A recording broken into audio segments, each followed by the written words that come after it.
un honneur pour SPL TV de vous accueillir ici à Sciences Po Lille. Donc nous allons tout d'abord faire une courte biographie vous concernant. Vous êtes diplômé d'un master de journalisme à l'université Paris-Nanterre. Après un stage à Combini, vous êtes journaliste au service interactivité de La Voix du Nord depuis février 2024. Et avec un intérêt marqué envers la politique, le sport et la pop culture, vous intervenez aussi bien en vidéo avec La Voix vous répond, en podcast dans La Voix vous écoute et également à l'écrit, le web. Vous êtes très polyvalent. Récemment, vous avez réalisé votre premier podcast pour La Voix du Nord, lors duquel, avec Florence Denis, vous êtes allé à la rencontre de Philippe, né en 1937, qui avait tout juste 7 ans au moment de la libération de Roubaix où il vivait. Vous écrivez sur vos réseaux sociaux père prisonnier de guerre qu'il a vu revenir comme un inconnu. Il raconte la guerre et la libération à travers ses yeux d'enfant, des souvenirs gravés à vie. La première question que SPL TV souhaite vous poser concerne ce podcast. On dit souvent que l'étude du passé éclaire l'actualité, le présent. En tant que journaliste à La Voix du Nord, vous traitez évidemment principalement d'actualité. Quelle a été pour vous la nécessité intellectuelle dans la réalisation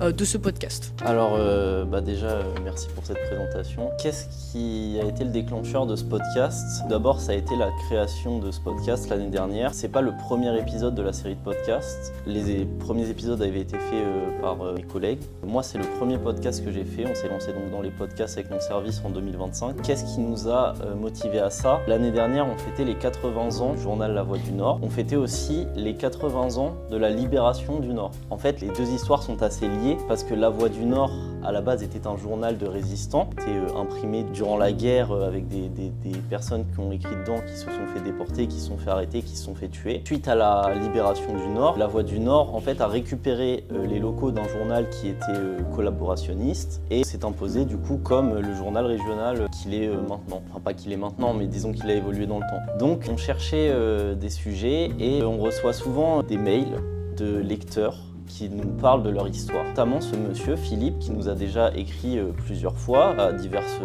sujets, notamment il nous parlait aussi de la guerre d'Algérie, d'autres sujets qui l'ont marqué. Et on était retombé sur ce mail où il parlait de la Seconde Guerre mondiale et de la libération et du retour de son père, quand lui il avait 7 ans. À ce moment-là, on a directement pensé à un angle en fait qui est la libération du Nord à travers les yeux d'un enfant qui a vécu cette guerre et qui, c'était ses premiers souvenirs, était sous l'occupation. Et donc on trouvait cet angle intéressant parce que c'était une manière de redonner la parole à un de nos lecteurs sur quelque chose qui pour nous, en tant que jeune génération, je sais pas, mais personnellement, penser que quelqu'un a pu avoir comme contemporain Adolf Hitler ou le général de Gaulle, pour moi ça me paraît tellement lointain que ça paraît presque improbable. Cet échange, c'est aussi ça qui était important, c'est une transmission en fait. Donc c'est comme ça que c'est un peu créé cette idée. Ensuite on a pris les contacts et on a fait cette rencontre avec lui. On avait une autre question. Quelles ont été les plus grandes différences de méthodologie journalistique de recherche dans l'élaboration de ce podcast par rapport au sujet d'actualité ou de pop culture que vous pouvez traiter habituellement ?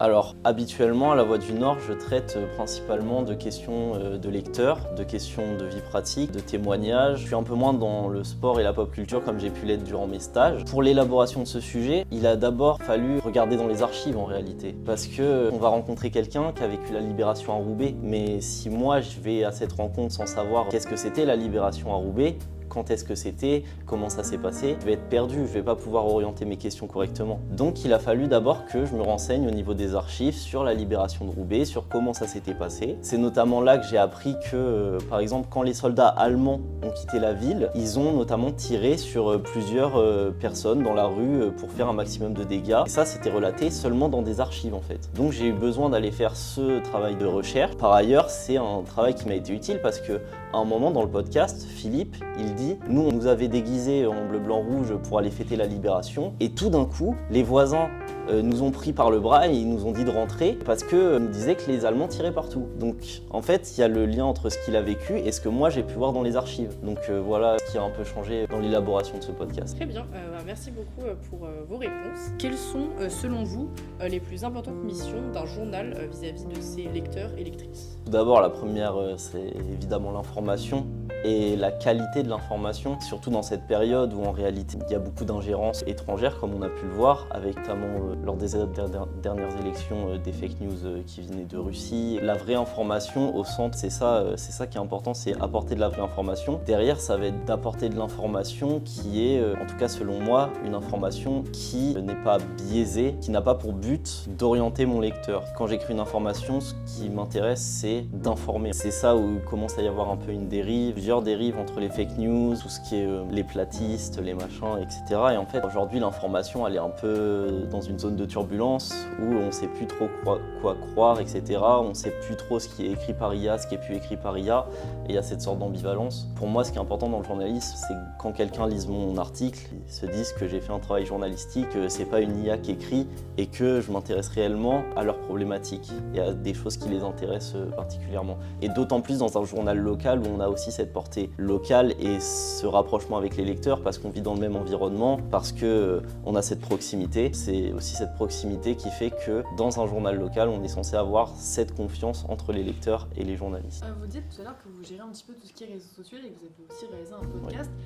Est-ce que selon vous, ça a un apport différent, cette manière de faire de l'information plutôt que purement écrite ? Disons que c'est des choses différentes. Je gère parfois les réseaux sociaux de la Voix du Nord. Donc c'est un lien qu'on a aussi avec nos communautés, avec nos lecteurs. C'est un lien qui n'est pas forcément facile tout le temps parce que je peux dire que sur Facebook, sur les réseaux sociaux, il y a souvent de la modération à faire. Il y a certains lecteurs qui se sentent un peu tout permis. On en avait d'ailleurs parlé lors de la venue d'Emmanuel Macron à Arras en novembre, durant laquelle notre vidéo qu'on avait faite avec notre service pour parler de la modération avait été diffusée devant le président. Parce qu'en fait, c'est un lien, certes, mais c'est un lien qu'il faut modérer parce que les gens sur les réseaux sociaux disent un peu tout et n'importe quoi. Et parfois des choses qui dépassent le cadre légal. Maintenant, je pense que ça nous permet aussi d'avoir cette proximité.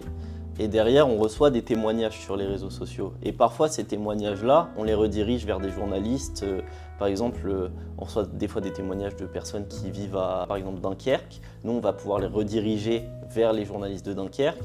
Et de la même manière, nous, on a des témoignages de lecteurs qu'on réutilise aussi des fois dans nos pages, dans nos courriers. Par exemple, des photos anciennes, des choses comme ça. Toutes sortes de contenus qui peuvent permettre la transmission. Maintenant, le podcast, c'est un format qui s'est démocratisé ces dernières années. C'est un format qui est très apprécié. Aujourd'hui, un média, c'est pas qu'il peut pas se permettre de ne pas être présent en podcast, mais disons que quand il y a un médium qui est en train de se populariser, il faut forcément s'adapter et essayer de proposer du contenu là-dessus. Et moi, je trouve que ça propose quelque chose de vachement différent parce que j'adore écrire, j'adore le support écrit, mais je trouve qu'il n'y a rien de plus parlant que quelqu'un qui raconte. Quand quelqu'un raconte son histoire d'autant plus, eh bien c'est ça qui en fait accroche. On peut être accroché par un article, mais moi je serais souvent plus accroché par une personne qui me raconte son histoire, d'autant plus si elle me touche. Voilà ce qu'apporte le podcast. Mais il faut savoir que nos épisodes de podcast, ils sont aussi publiés dans le journal, avant-dernière page du journal, dans nos pages de Vous à nous.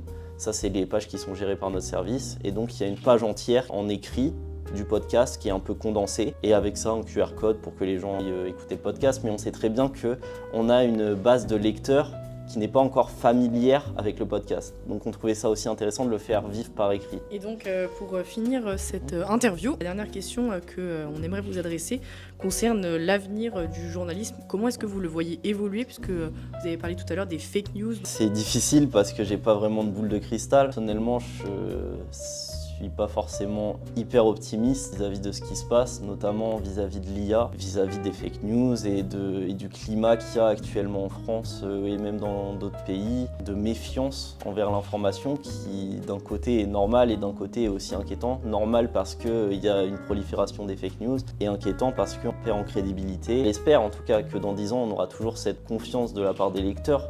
Nous, les groupes de presse régionaux comme La Voix du Nord, mais je ne peux pas en être persuadé aujourd'hui. Maintenant, il y a aussi l'évolution du métier de journaliste. Aujourd'hui, avec l'IA, forcément, c'est inquiétant parce que l'IA prend des contenus journalistiques, s'en nourrit et essaye de reproduire. En tant que journaliste, on arrive assez rapidement à reconnaître des choses qui ont été faites par IA ou non. Est-ce que dans les années qui continuent, est-ce que ça va continuer comme ça? En tout cas, s'il y a bien un journalisme que je pense qu'il a un avenir, c'est bien le journalisme local parce que les gens auront ont toujours ce besoin d'être accrochés à l'information de ce qui les entoure. Et ça, une IA ne pourra pas aller sur le terrain pour aller relater de ce qui se passe. Donc je suis en même temps assez optimiste et en même temps un peu négatif sur ça. Voilà. J'attends de voir ce qui va se passer. Et en tout cas, moi, j'essaye dans mon métier de faire en sorte que ce lien de confiance entre le journalisme et les lecteurs, en tout cas les gens qui consomment nos contenus, soit maintenu. Très bien. Merci beaucoup pour vos réponses. Et pas de souci.